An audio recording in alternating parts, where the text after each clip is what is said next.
L'ancien président de la République démocratique du Congo RDC, Joseph Kabila, a été condamné à mort par contumace mardi 30 septembre 2025 par la justice militaire congolaise pour trahison et crimes de guerre. Outre la peine capitale, l'ancien président est aussi condamné à verser d'importants dommages et intérêts, plus de 33 milliards de dollars, dont 29 milliards à l'État congolais et 2 milliards à chacune des provinces du Nord et Sud Kivu.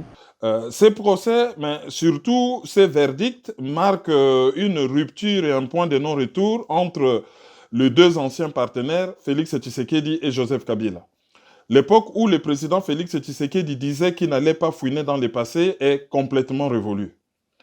Ceci peut aussi apparaître comme un élément à mettre sur la balance dans les négociations M23, pouvoir de Kinshasa, qui justement accuse Joseph Kabila d'être le patron du mouvement rebelle avec qui il est en négociation à Doha.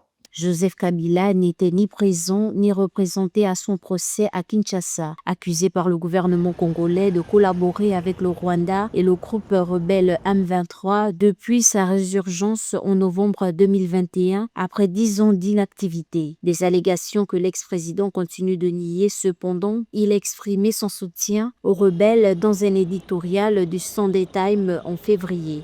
Enfin, c'est un précédent qui peut se retourner contre Félix Tshisekedi.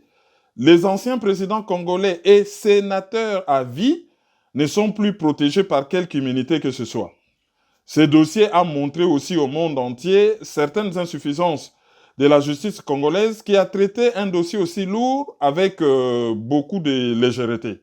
Mais on doit souligner que les insuffisances de la justice ne présagent pas automatiquement que l'accusé est exempt de tout reproche ou de toute faute.